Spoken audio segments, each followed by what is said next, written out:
Hi, welcome everyone to the Designer Style Buys Roundtable. We're here today. This is our first actual Designer Style Buys Roundtable, and we have some really wonderful guests that have showcased with us during Fashion Week here in New York. And we're really blessed that they're safe and healthy and that they're here to talk with us today and to give insight with regards to their background and, you know, honor us with the pleasure of being on our Webcast-Podcast-Webinar series. This is the first Designer Style Buys series. It'll be once a month. So this is an inaugural webcast. So we're looking forward to it. So I'm going to jump right into it. My name is Wayne Shields. I am the owner of PLITZS Fashion Marketing here in New York. We're a production marketing company. And we decided to do this webcast to help others that are in fashion and especially in the area of fashion design. I'm going to now introduce our guests, and I'm going to introduce our hosts and our show coordinators. First, we'll start with our guest panelists. First, we have Giovanni Capato. He's a fashion designer out of Maine, USA.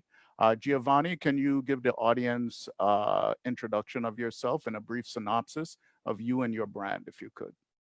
Hi, everybody. My name is Giovanni Capato. I met Wayne last year, and I was blessed to launch my first fashion show after 20 years being in US, and it wasn't a great experience. And my design aesthetics, it's for non-binary, and everyone and anyone that feels like they want to wear whatever they want. In New York, the platform with Wayne PLITZS gave me more strength to continue to do what I love, and I cannot wait for the future, what holds for me. All right, Giovanni, listen, it was a pleasure having you at Fashion Week also, and we're looking forward to hearing from you during this webcast. Thank you very much. Now, next we have Zavier Jones. Zavier Jones, a fashion designer with Zavier Jones Couture. Mr. Jones also showcased with us during Fashion Week here in New York. Mr. Jones is from Virginia, USA. Mr. Jones, if you can give a quick introduction and brief synopsis of you and your brand, if you can do that for us also, we'll be happy to hear that from you. Okay. First, I want to say hello, everyone that's watching. Hello, everyone out there, especially Giovanni and Mr. Wayne. Thank you for bringing me on. So a little bit about my brand. I am a couture designer, so everything is more so handcrafted and goes towards an audience that has more so outlook of posh couture, and that's very luxurious pieces, handcrafted, hand built. Takes a lot of time to create it, and I had the pleasure of showcasing my first line last year in New York Fashion Week for September, and it was an amazing thing. Glad I met Mr. Wayne and the crew, and it was an amazing experience, and I can't wait for the next one. All right. Well, it was a pleasure having you too. So we're happy to have you also, Mr. Jones. Next up, we have Juan Colon. Juan is from Puerto Rico in San Juan.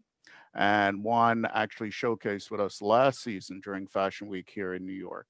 And the name of his company and his brand is Janco Unlimited out of San Juan, Puerto Rico. Mr. Colon, Juan, can you give the audience a quick introduction and brief synopsis of yourself?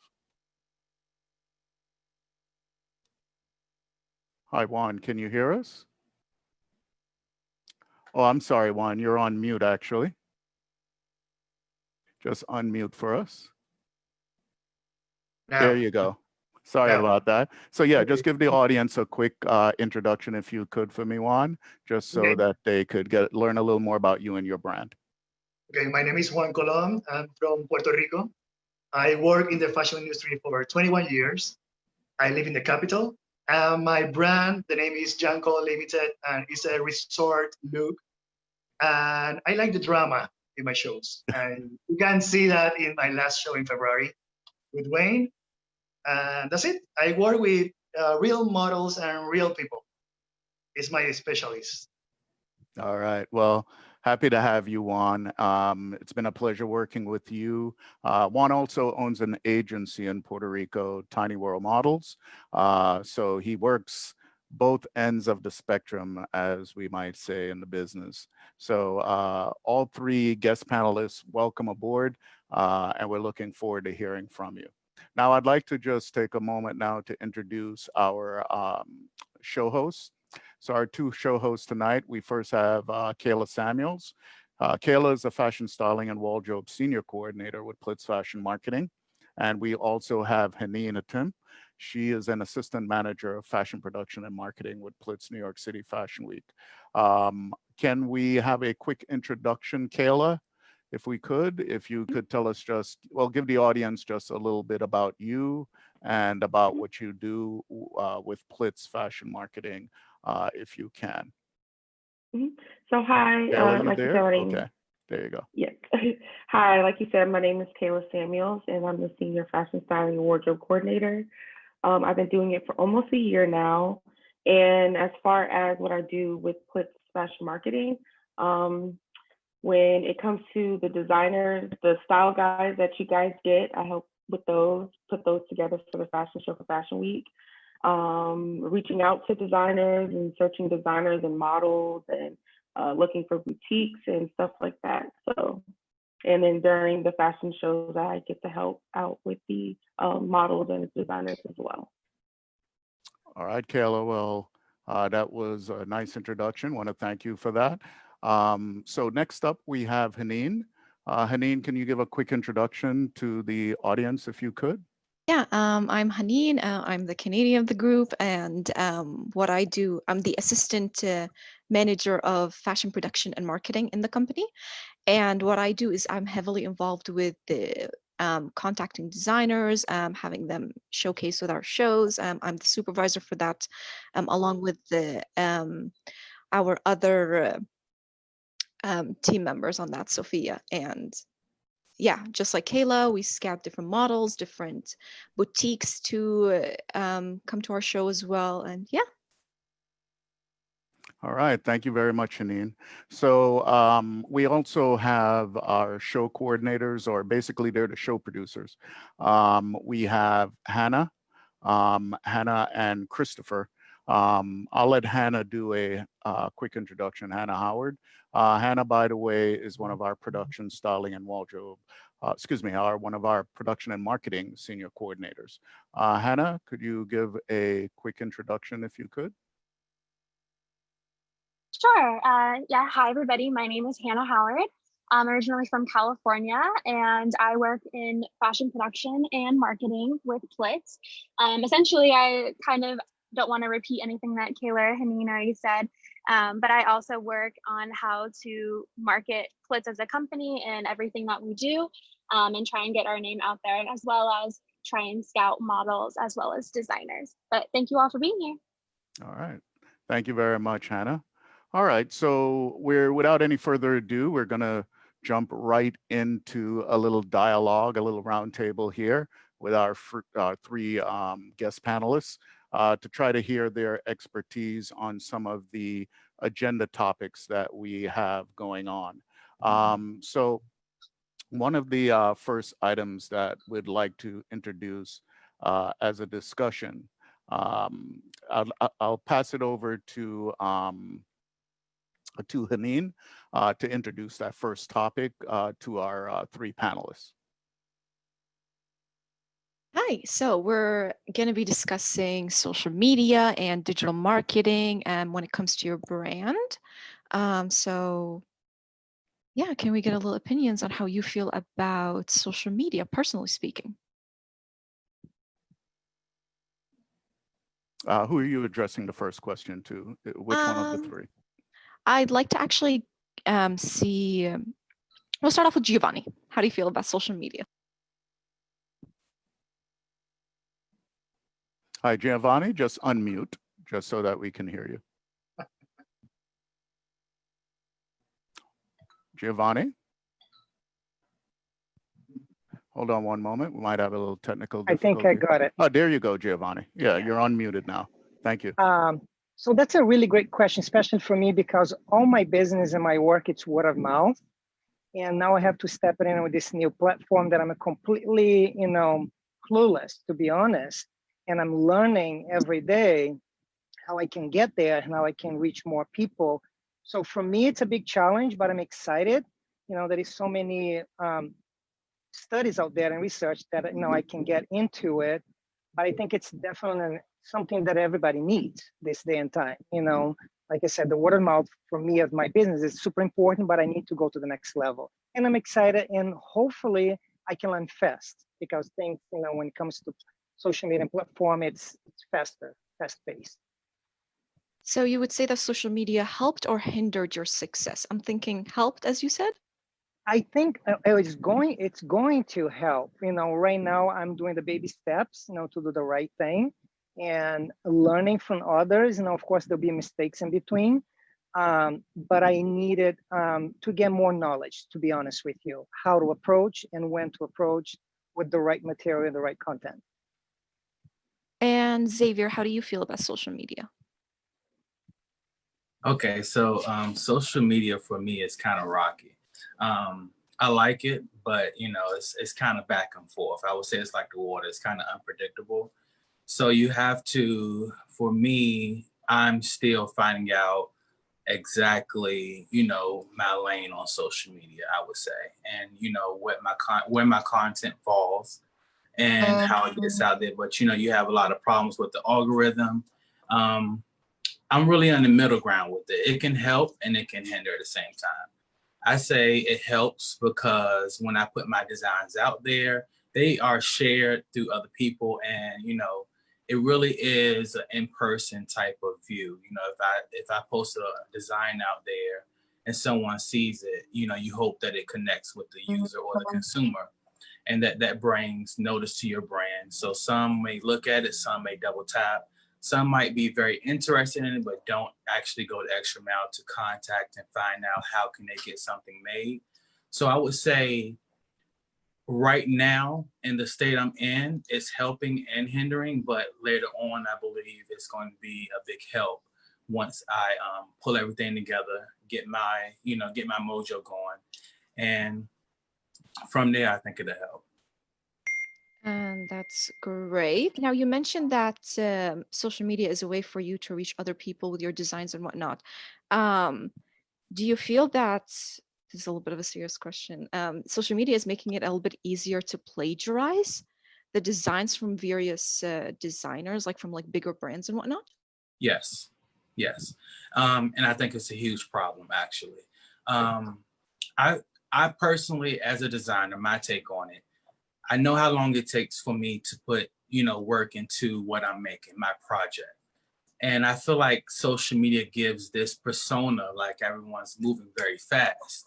And that's what those brands do. And I think it puts pressure on a designer to say, hey, I like this one. Let me just, I haven't done this personally, but I'm sure it puts a lot of pressure on someone else that doesn't feel like they're in the place where they should be. So they use someone else's work and they throw it out there like it's a picture that they done, and I feel like the designer gets washed under a lot of photos that were obviously not theirs or someone else's. So I do think that people are trying to keep up with this persona, like the designer has to make a piece a day, and that's really not the case. And I think that has hindered the fashion industry in a big way, because now you have brands like Fashion Nova or these huge brands that are producing so many garments. Like I believe last year to the not Met Gala, but Kim Kardashian was going somewhere and she wore this design from a famous couture designer, one of my favorites, which was Sturdy Mugler. And they took that piece and they made it and put it up for sale before it was actually made, and made it seem as though it was their piece, but it was actually a couture piece that was an archive. So I think that a lot of the real true talent is lost amongst the persona to be this big designer that's throwing pieces out there like this. And honestly, looking at it, I've learned, like, when I first came up and was looking at social media, I thought I was doing something wrong, but then I started seeing that these designers are not actually with their team designing. They have people in the background that's designing. They just see a picture and they say, make it. And I think that that is not a true designer. I think the true designers that we aspire or that inspired us were on the tables working. You know, Coco Chanel, she was on the table working. Versace was on the table working.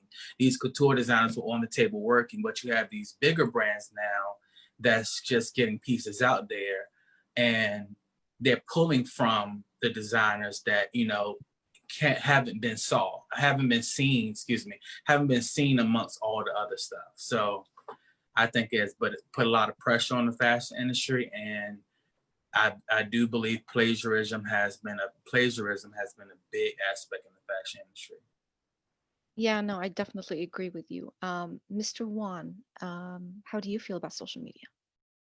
I'm my own public relations, and the social media now is biggest problem with me because I need to wake up early and post something and continue the Facebook, Instagram, Twitter, and it's a lot of job. And it's so important because the people can recognize your brand outside your country.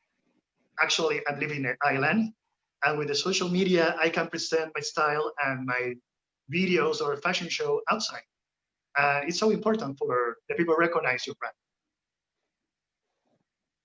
Now Okay. you Oh, I'm sorry to interrupt. Go ahead. Finish your thought there, Haneen. What I was just going to say is, do you believe that a marketing plan when it comes to social media is necessary in order to succeed in this day and age? It's necessary because now everything is with the website and the internet, and the new generation use a lot the computer and the Androids and iPhones, and this is the new future, and we need to change. Yeah, no, I completely agree. All right, Kayla, do you have some questions for our panelists regarding the agenda topic item? Yes. So I agree with you guys when it comes to social media, but just to kind of switch gears a little bit, with everything going on with with coronavirus and everything like that, and everybody being home, and you're not really being able to really go out in public and do certain things. So do you guys feel that using social media, it's going to have to switch how you feel about it a little bit? Zavier? Okay, can you ask that question one more time? I heard you, but I want to make sure I understood what you were saying. Yeah, so basically, so you already kind of spoke about how you feel about social media. So that's kind of like before, everything happened with coronavirus. But now, during and kind of after, how do you feel that social media, do you feel like it could help you with everything going on with the coronavirus? Yes. Okay. So if I heard you correctly, what I would take from that is that since the coronavirus happened, it has made social media bloom. And the reason I say that is because everyone's online now. If they're sitting at home, they're not doing anything, they're online. So they're watching what everyone's posting, what everyone's doing. They want to be in the know. They feel so disconnected because they can't see their friends, they can't see their family. So social media has bloomed a lot now. That's why we have TikTok, we have Snapchat, Twitter. Now Twitter is like our real news channel to my generation, the real raw news, if you want to go see it. So I would say social media has bloomed due to COVID and I think post-COVID, people were on it, but people were still working throughout the day.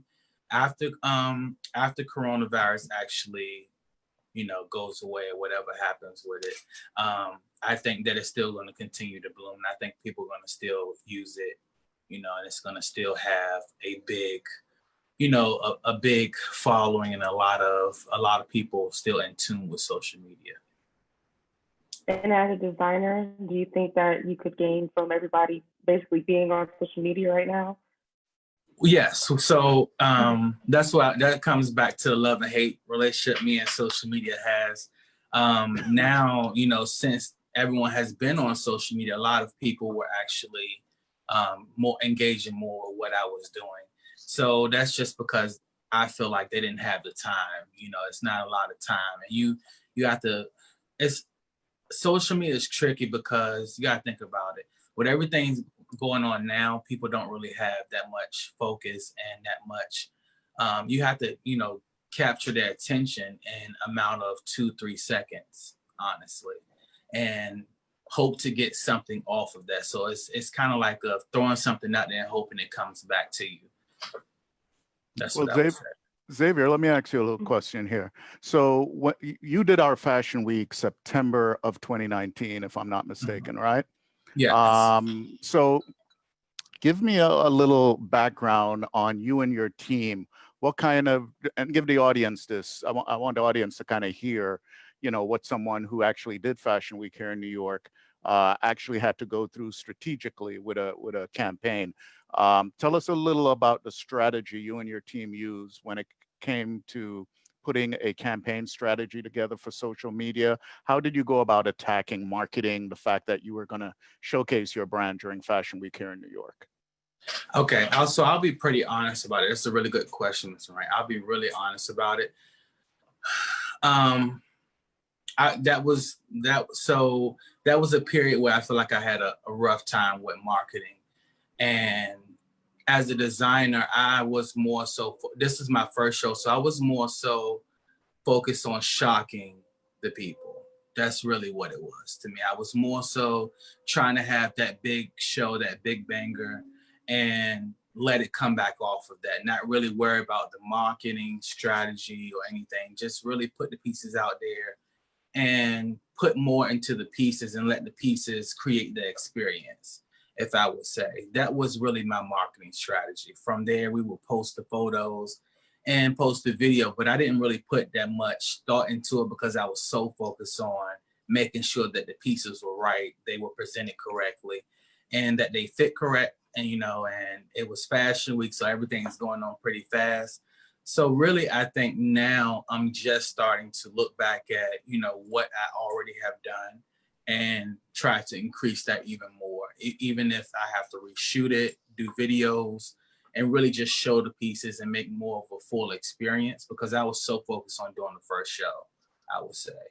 Well, Mr. Jones, I'm glad you brought that up, right? Because as a show producer, it's something that me and my team deal with all the time when it comes to brands that are going to showcase with us. Now, one of the things we're all about here is diversity. And you can kind of see it with the three designers we have, yourself, Mr. Colon, and Giovanni. Different backgrounds, different geographical areas, things like that. Different ethnicities. That's what we're all about. And with that said, a lot of designers that we have, sometimes they're new to showcasing during Fashion Week in New York. And Fashion Week is like a big stepping stone, milestone for them and their brand. So I totally understand where you were saying, like you were locked in on the show aspect of when the clothes hit the runway. But the social media and marketing component is something that I try to have a discussion with brands about, because, you know, everyone has to go through the review and approval process like the three of you did. And sometimes what people don't realize, brand owners don't realize how important it is to market, right? And it's very easy to get that slip by. Now, granted, as an entrepreneur, you're wearing multiple hats, right? So one of the things that I suggest is that get interns, right? Get interns to help you with the social media marketing. This way you're not consumed with that. You can focus on creating. But the social media component, that's going to give you 10, 20, 30 fold when it comes to audience attention, right? And exposure. Because our audience at our shows, we keep it at 200 seated audience, right? The people that are potentially going to see your collection showcase during Fashion Week in New York is going to be exponential, right? It could be thousands, tens of thousands, hundreds of thousands. You never know, right? So I always tell people, have a marketing strategy. You know, it's very easy to just want to throw the clothes on the runway and wow, and it's understandable, and you want to do that.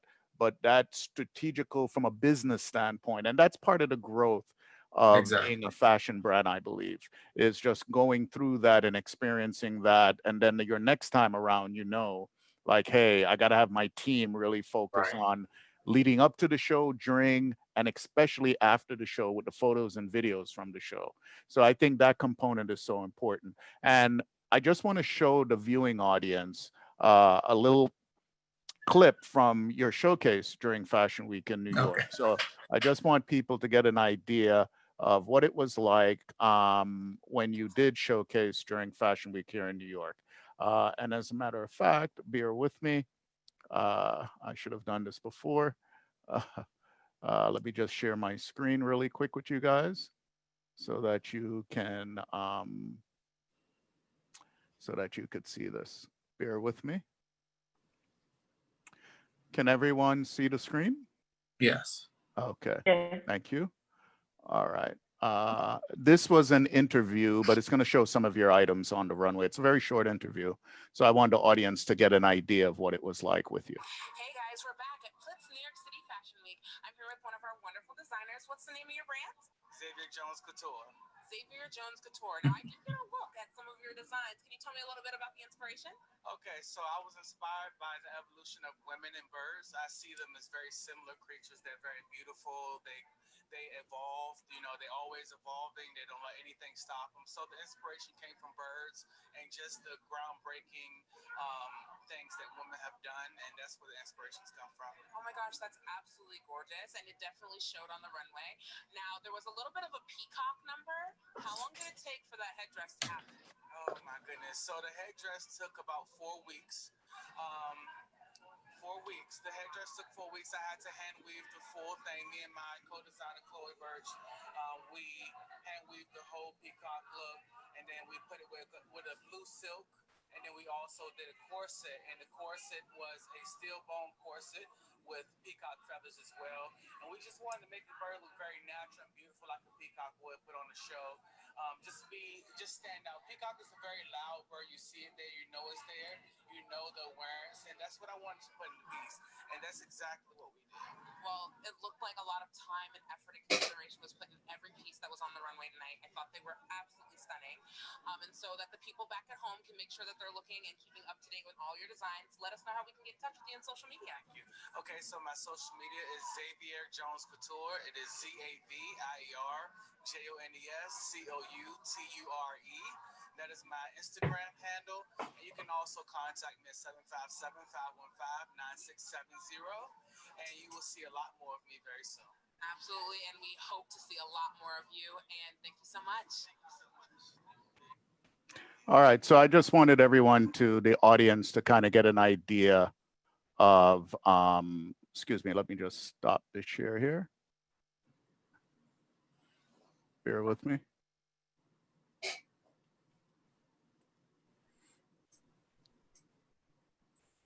All right, sorry about that, everyone. So yeah, I just wanted everyone to get an idea of, you know, what it was like during his interview and some clips from his actual showing so people can get a visual who have never seen you before.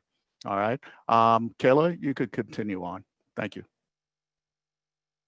Thank you. We're still on the topic with social media. Have you concluded your questions to the guests?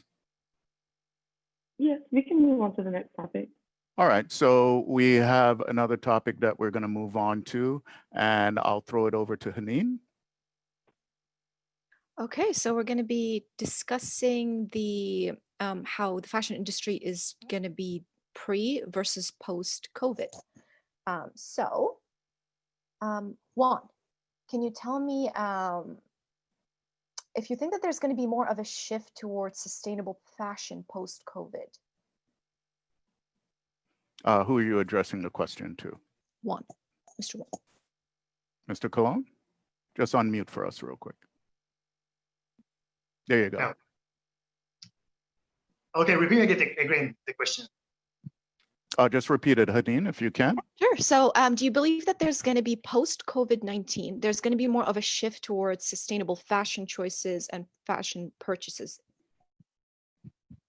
I think it's different. What's different post-COVID, everything, and pre-COVID, everything is more easy. Post-COVID, you need to change your backstage and you need to change your style because the people don't buy now a lot like they bought prior to COVID.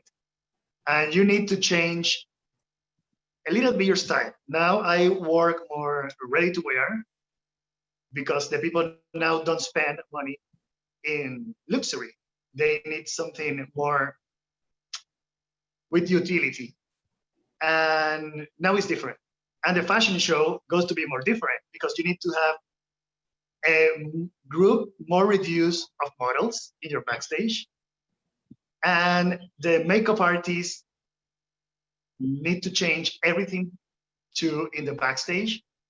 I think now for we, the producer, like Wayne, we need to change that because now I think the producer need to give to the models the makeup or the models bring the makeup. Now it's more expensive, do a show. Now we need to see to create how is to produce a fashion show. And pre-COVID, everything got to be more expensive, I think. Well, Juan, you bring up a great point. I actually had this discussion a few days ago with a friend of mine where because of the COVID situation and doing shows, and you know how a backstage is, people can go on our YouTube, Instagram, and see what it's like at our backstages. It's packed, right? Mm-hmm. And because of the 6 feet distance now that's being mandated with these phase releases, with the amount of people that can be in an indoor space, I think what's going to have to happen, there's going to be, and this is just a hard fact, there's going to be less opportunities. We talked about this in our Model Freedom podcast last week. There's going to be less opportunities for models. So now it's going to be the creme de la creme of the models. So one of the things we were doing as a show platform, you know, we have our Model of the Year shows and things like that we use as a vetting system to, you know, give models an opportunity if they perform well for Fashion Week. But now we're going to have to just go with the best, either whoever auditioned and was the best from an aesthetic standpoint, professionalism, how they conduct themselves. And I think what was happening pre-COVID was that things was getting a little watered down because we had a lot of people that were, you know, just coming off the street and claiming they're a model, and because they look cute, didn't know how to walk to present a fashion design brand correctly on the runway, didn't conduct themselves professionally because they're not signed anywhere and things like that. So now what we're going to do, we're just going to go with the best, the people that act the most professional, the people that can walk the best, present the garment for the brand the best. And, you know, that's a good reflection. And those are the ones that we're going to give the opportunity to, but it's going to be just less opportunities. So it's going to get really, really competitive. And even from a fashion design brand standpoint, when it comes to approving brands, we were giving opportunities to brands that, you know, we're starting out, and we're still open to that. But now, again, you know, there'll be less slots available to showcase. So we're going to go with less opportunities when it comes to, you know, what brands we're going to use. This September, we're only showcasing maybe 14, 15 brands tops, where usually September is our heavy period where we have 35 to 40 brands. So it's the same too with hair and makeup. We're not going to showcase, we're not going to use so many hair and makeup artists. We're going to, again, go with the best hair and makeup artists. It might be a situation where we go with just our hair and makeup management team, which is a load of people already, and just try to space that out. So there's a lot of adjustment from, like you said, Juan, from a production standpoint, and you produce also, so you know that. But as a fashion designer, you know, there's certain expectations that's going to have to be adjusted and so on. So I just wanted to interject with that really quick. Haneen, I'll send it back to you. Okay, so Giovanni, one of the changes that some people are choosing to do is that they're going to be holding some of the fashion shows virtually. How does that make you feel as a designer, that you're going to have to present virtually instead of in person?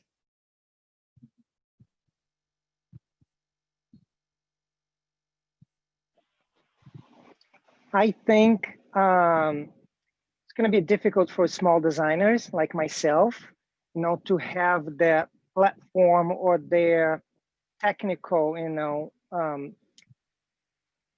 everything that you needed to make it perfect, because when you go to a runway show with real models and everything else, anything can happen. But also having a show virtual, you need to have people with experience to produce that show. So to me, I love to see my models walking because people can feel the clothing when somebody's wearing versus virtual.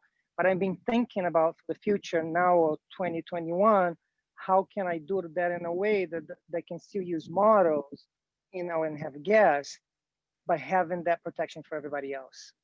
So I think for me, the virtual part of it, there is a lot to learn to get to that platform to do it right.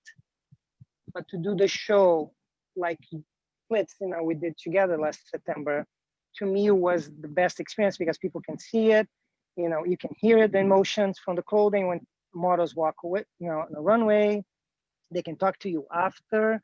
I think it's going to be a challenge for small designers, to be honest. Yeah, no, I totally agree with that.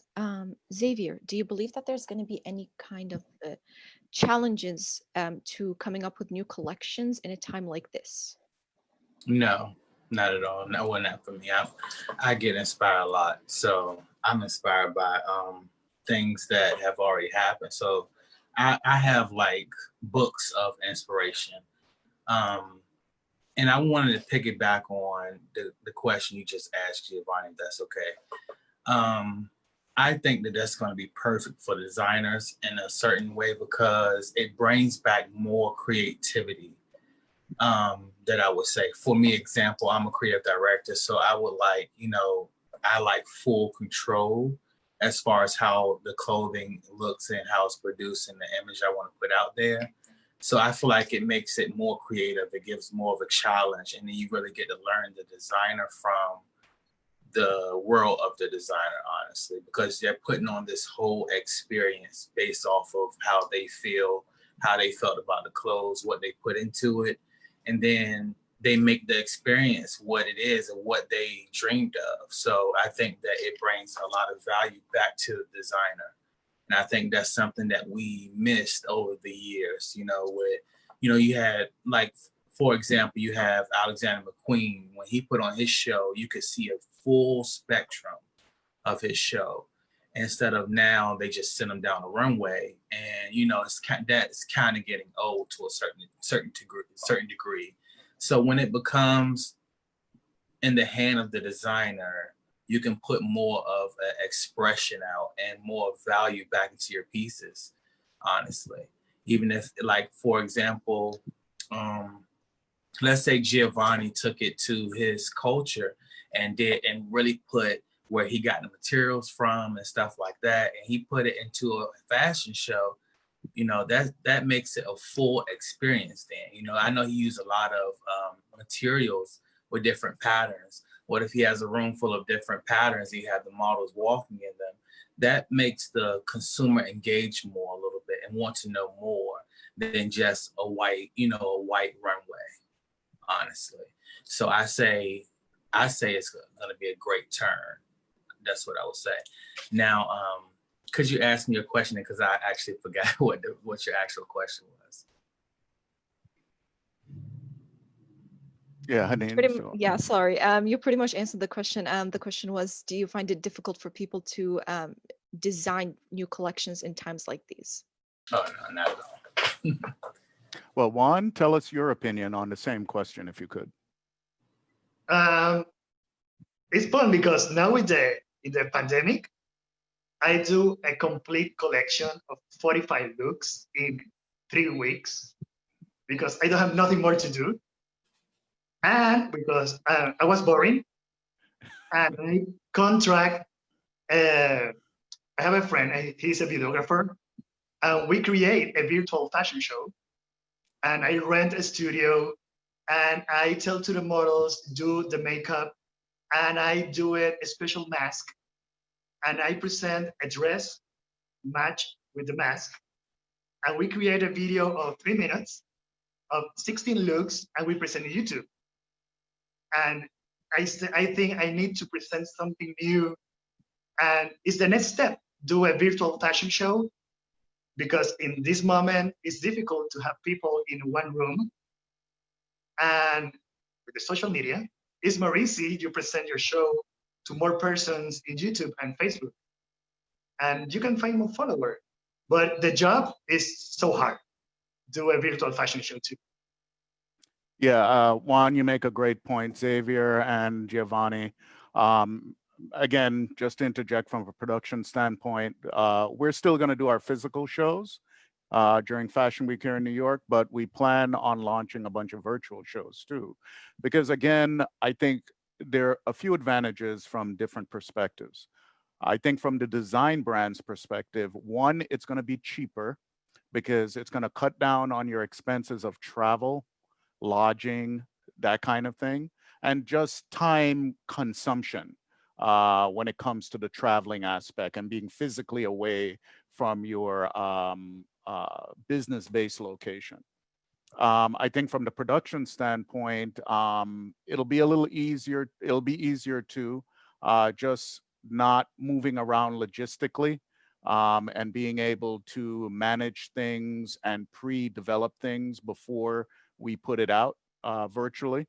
And I think too that from a creative aspect, it might give the brand more opportunities to be creative and to maybe present creative things. And I think it could be less stressful also.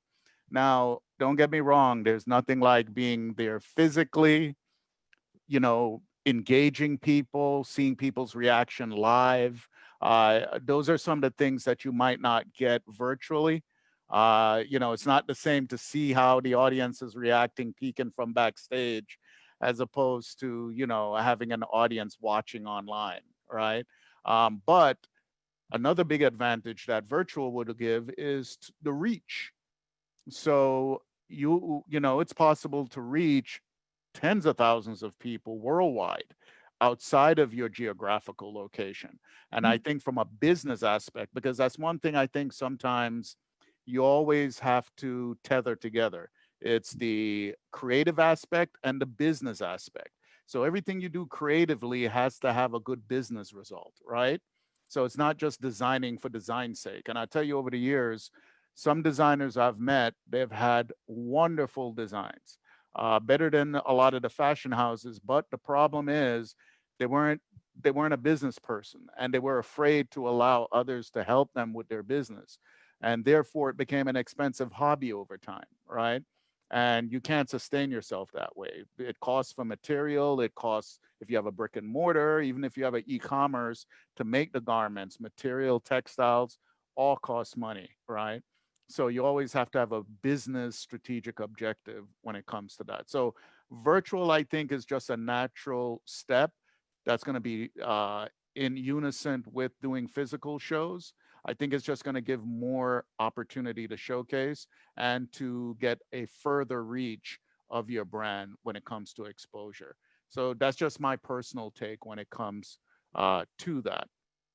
Before we go on to the final topic, I want to just show, I'm going to show Giovanni's first, and then I'll show Juan's. So I'd like everyone, just let me share my screen really quick here. And then I want to show everyone Giovanni's interview when he did. By the way, Giovanni and Mr. Jones, Zavier Jones, they showcased September of 2019. Juan Colon showcased February of 2020. So this is Giovanni. Welcome back to PLITZS New York City Fashion Week. I'm here with the incredibly talented Giovanni Capato, whose designs just went on the runway. How are you feeling? Very good. excited, and I think I accomplished what I was looking to do, and tonight was my night. I definitely agree, but obviously they're not in on it. What were you looking to do? This collection was about myself, my journey through adoption, my journey through having a male and female gender wear clothing they can wear anytime, any day. That was my inspiration. And we definitely saw that on the runway. I think that all of your designs definitely encapsulated your vision, and they looked absolutely fantastic. So how was your process in picking the types of models you wanted to showcase? The process was super easy. PLITZS was so helpful. They brought us to meet the models, and every time I saw one model have an idea what I want for them, and from that point on, my collection was full, because once you have the model, you put the model with the clothing, and that's what it was easy. Absolutely. So before I have you go, because I'm sure you have lots to prepare for other shows, could you let us know how to follow you, make sure that we're supporting you? So Giovanni Capato from Wells, Maine, and you can follow me on Instagram, Facebook. It's Giovanni Capato, Capato. Perfect. Well, thank you so much, and you have a wonderful rest of your fashion week. Thanks. Yes, sorry guys, let me just kill that. Bear with me. Okay, so that was Giovanni. Just wanted an opportunity for you all to see what his interview during Fashion Week was actually like. So we're going to move on to our final agenda topic. I'm going to throw it over to Kayla now to introduce that, if you could, Kayla. Yes. So our final agenda topic is, how do race and ethnicity affect the way consumers shop? So I'll start with Giovanni. So have you ever been, or do you ever feel like with your designs or your design brand, do you ever feel like it's ever affected by, when it comes to race and ethnicity, do you ever feel like it's ever affected by how people shop your brand? Well, first of all, I welcome everybody and anybody when it comes to my brand. I have to go back to PLITZS because was actually that day, the September 9, was my 20th anniversary being in the US. And to me, it was a celebration. But prior to that, it was meeting the models, and it was every size, every color. I got home and I was so inspired, like I said in my interview, by the models itself. Forget about the clothing, because if you don't have the models that will fit what you're looking for when it comes to your show, there is no show. So to me, it was very important to find, and I did found, everybody for every background. And I'm going to be forever thankful for all the models for PLITZS, because that's exactly what I wanted to show that day is, it doesn't matter if you're male or female, black and white, it doesn't matter, you can wear whatever you want. But in the real life, especially for me now, that my group of clients that I want to target, it's a small but growing, group. That's the non-binary people that's being left behind or beside, or the transgender community, that cannot shop in a regular store because they, for some reason, they don't see themselves there, or if they go there to shop, they don't feel comfortable. And to me, and for what I represent, it's so important. That's right. I never say that I present a collection, I do a presentation, because collection, it's a big deal, and you have to be prepared. And what I've been saying earlier and right now, it's not that I'm not prepared, but I put a little break on my brand to really focus on what I want to do, if it's the right time for the right people. But who are these people? We're not concentrating on one area. I'm in Maine, it's, people don't understand sometimes. And when I was in New York, people said to me, oh, you're from Maine? You're going to get that. And then I have an accent as well, And so I think if you're not comfortable with yourself, with your skin, and if you do not embrace, you have to embrace and acknowledge everybody, because at the end of the day, people will spend money on your brand. People has the money. You can't today focus on one specific group and say, oh, this is well, yes, you can. But to me, it's in a whole different, idea that I have for my people that I call is wear what you want. I myself, when I go to events, I make an outfit, and my kids make fun of me, my boys, because they say, oh, you're wearing a dress. I say, no, I'm wearing an outfit. I call it an outfit. And my boys are growing, and I hope they grow thinking that way. It's a clothing, and it's not a dress or pants. It's not a male or female. It's something that makes you comfortable, wearing it. And if you're comfortable and you feel confident, I always say to my hashtag, be you for you. You have to be, and you have to embrace everybody, and that's what I do, and that's what I want to do. Focus on that, and continue to do it. But there is brands and there is companies, they do believe that, I don't know right now, after all this, how they're gonna. I can see big companies already changing the way they look and the platform they used to use.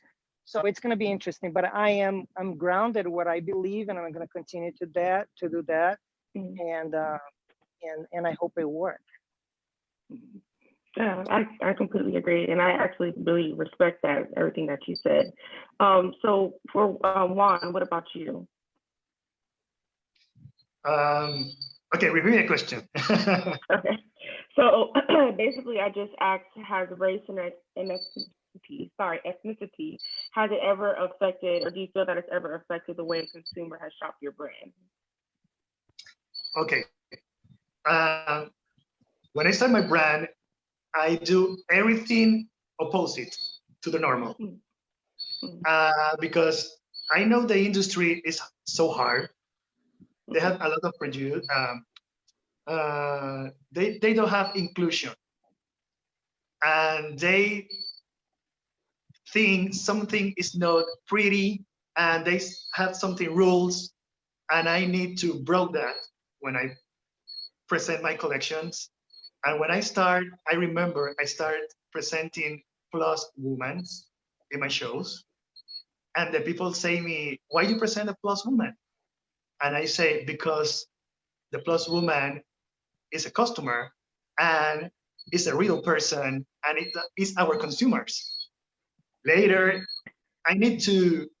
we, like a designer, we need to educate the people, because the wrong way is our platform to educate. If you don't have persons educate, you don't do your job. When I continue, I present and I change everything, and I start to present show of real people, and I present show with petite models, curve models, plus models, black models, Chinese, transgenders, because this is the real world we live now. And now in Puerto Rico, I need to present step by step what's the longest time. And I start two projects at the same time 8 years ago. It's Tiny World. It's a show specific for real people. And I have other show at the same time, is Trans Fashion. It's for models specific for the community LGBT. It's two different shows, completely opposite to the rule, because the industry is so hard. The industry is racist. The industry has some parameters, and if we, like a person, don't change, nobody going to change. We need to change first, us and our clients, and we can do something more better. That's what I think. Well, Juan, you're absolutely right about that. I could say that one of the unique things I really enjoyed when I met Juan and learned about his business, I remember when I found out about Tiny World, I thought that was so unique that, there are agencies out there that deal with just petites, but I like the way that you package everything, and, you provide them with shows, you provide them with management and the whole component. So I want to actually show a quick clip of Juan's design collection when he showcased during Fashion Week in this was February of 2020. Pre-COVID. Yeah, pre-COVID, slightly pre-COVID, right? So I want to show a little bit of Juan's showcase here. Bear with me.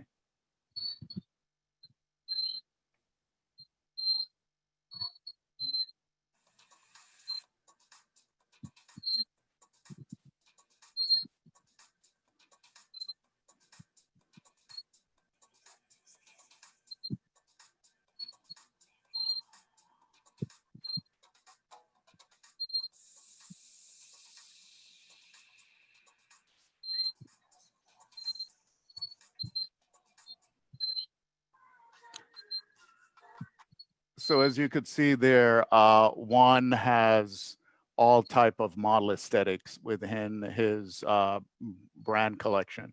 So that's one of the things, and very colorful. So I really love that about Juan and his brand. So I really enjoy that. Kayla, I think you have a question for Zavier, the same question for Zavier. Mr. Jones? Yes. Yes. Can you ask the question one more time?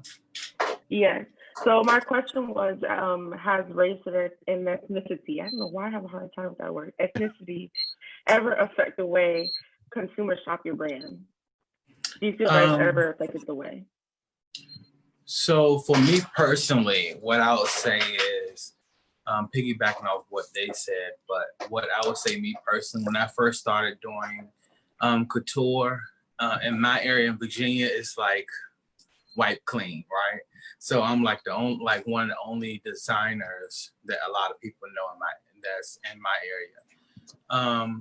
So when I first started, I wouldn't put myself out there as much. That's why me and social media have a love-hate relationship, because I will put my art before actually showing myself, because I wanted my art to be seen before me, because I felt like the racial injustices that's been going on would hinder me and hinder my art if they knew that I was like a Black guy. So that's how I carried it when I first started. So I would say it had a big hindrance on me at first. So now I'm learning that they really want to get to know me for who I am. And now I started putting myself more out there, as well as the designs, and I'm finding ways to put myself in it as well. But most times I like to take the background and really show my art. As far as the consumer, I think most of my customers first need to really believe if I'm actually making it, you know. I can show them the piece, I can bring the model, I can size them. They can see the pictures on my Instagram, but something about it, they still have to know, am I really truly making the garments? And I had to actually, you know, open up more and show them that this is the process that I'm doing, because most times I'm behind the camera, I'm not recording what I'm doing, and I'm just hitting away at it, nicking away at it. And now I've started showing it what I'm doing and everything, because I think now, piggybacking off the last, another question that we had, it's a lot of plagiarism going on. So they want to make sure that, are you really making it? And I think that race has had a lot to do with the fashion industry, honestly. I didn't feel like at first I was going to be able to show in a runway in New York Fashion Week. So it was a huge thing for me. And, you know, I had to make sure that I could do it, you know, that I had to show myself that I could do it. I could show at Fashion Week. I can be the designer I want to be and who I want to be, and who my consumer is. I can create that consumer out there as well. But you also have to face a lot of injustice right now in the fashion industry that honestly, they don't want to change. And I'm still looking at it now. They don't want to change, but I have a big hope, because I feel like a lot of new businesses are coming. And that's one thing I would say about Mr. Wayne. I had another show I was supposed to show with before I met Mr. Wayne and talked to him on the phone.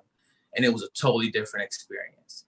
I remember Giovanni was saying that he had so many models, you know, to pick from. I was wild. That first time we came to New York for that presentation before the show, I was wild, because I have never ran into so many professional models. And all of the models that walked for me are like family to me now. They are engaged. They share our stuff. It goes past PLITZS fashion marketing for the models that come there, because they are, you know, in a different side at working towards something just like we are, and trying to show themselves the same way we are. And I think that Mr. Wayne had the most professional-based models I've ever seen, still to this day, that I can still connect with and work with. And that was something that definitely was a winner for me, because the first show wasn't allowing me to have diversity in my show, and I had to pull back, and I thought I wasn't going to have a show until I met Mr. Wayne PLITZS Fashion Marketing. So it has a big impact, and you just have to keep prying away at it until you find the right platform that will showcase your work the way you want it to be showcased. That's all I have to say with that. Well, Mr. Jones, That was well said. Yeah, no, thank you very much. You guys really humbled me by saying that, and I appreciate the kind words. The mantra of my platform is all about diversity. Number one, first and foremost, when I started the company, that was the mantra. Affordability was the next one, so that people can get their foot in the door. I thought that was critical. And then creativity, all creative aspects, not just one monolithic view. So, I don't care gender, I don't care race, nationality. That's what we're all about here at PLITZS Fashion Marketing. So it was an honor to have all three of you, quite honestly. And I'm being very frank and forthright about that. Unfortunately, we're right up against or slightly over our show time. I just want to say to both Giovanni, Juan, and Zavier, it was an absolute pleasure and an honor to have you on my inaugural show. We're going to have a lot of the other designers that have showcased with us on our show, and we'll be happy to have all three of you back again. And hopefully you tune in to our upcoming shows. Again, the shows are going to be once a month. I want to say a big, can you guys hear me? Yes. Okay, sorry. I want to say a big thank you to our two co-hosts, Kayla and Haneen, and also our show coordinator, Hannah. So, and I definitely want to say a thank you to all the attendees that attended the show today to watch the show. And for those who might have missed the show, we'll air it for you also again.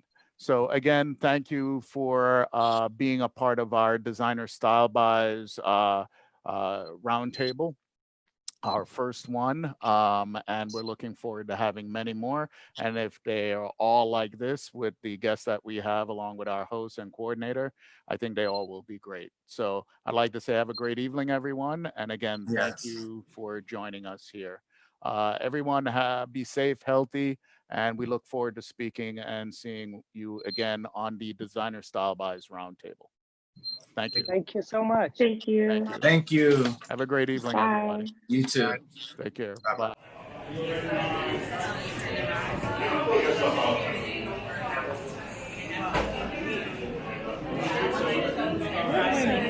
He's up there.